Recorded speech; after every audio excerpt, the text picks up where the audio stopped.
me, working for myself and having control and independence but little security, or working for a company with less control but a bit more certainty around my future? Mm-hmm. The amount of times, Andy, that I have heard this question, that I have lived this question across creative fields, okay? It goes beyond practicalities, okay? Like if you wanted something super secure, you wouldn't be a creative at all.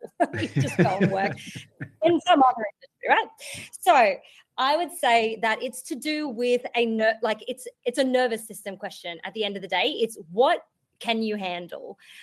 Because you're up right now, you're weighing up autonomy versus predictability. And not one is better than the other. It's about what is going to be the best fit for you right now. Okay? So a few anchors to hold on to here. If uncertainty and that feeling of like not knowing where your next job's coming from is going to keep you in this state of like chronic heightened stress, employment might stabilize you when you're knowing where the next paycheck is coming from. However, if constraint can drain you and it kills your motivation, then self-employment might be the thing that energizes you too, right? And so it's also like understanding that you don't have to choose one thing entirely. Like portfolio careers are really reasonable. You could do some self-employed work. You could get some have a job part-time, casual. So you're really wanting to learn about what kind of stress you're able to tolerate better. Is it the instability stress or is it the stress of constraints? Aside from that, we recognize that it's not just about, because you're choosing from two different flavors of stress, right? It's not like you're going to go somewhere and suddenly all the stress will be gone. It's really just about what it is that we can tolerate. And you also need to recognize what season in your life are you in? Because sometimes we need to make choices, not just based on our nervous system, but also based on the obligations that surround us in our full life.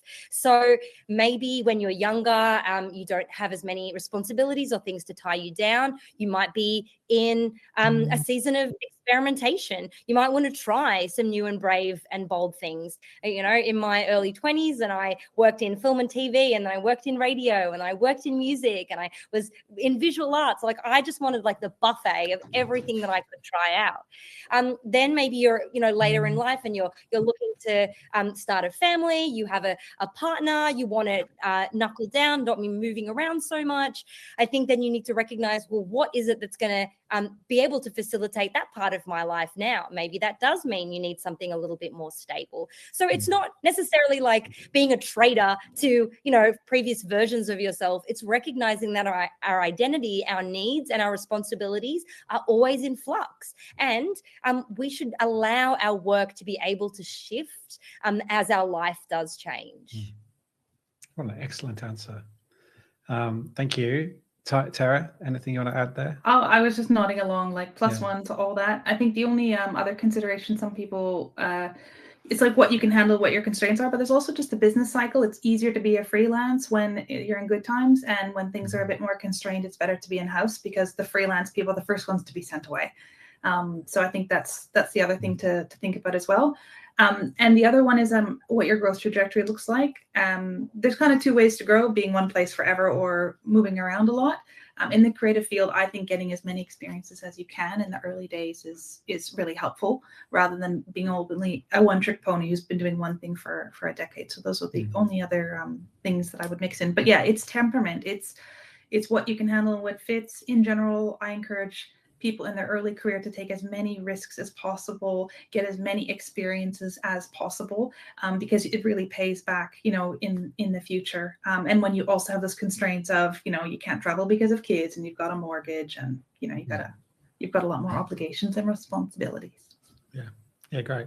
I think that's also the bit that you sort of touched on, Ash, as well, around, I think you used the word identity at one point, and that identity can't be your work, because you can't control that, right? Like you might have a job one minute and then not the next. And suddenly, if that's your work gone and then your identity's gone, what are you left with? So important to kind of fill up everything. So, but the seasons thing is a really good, really nice analogy around that as well.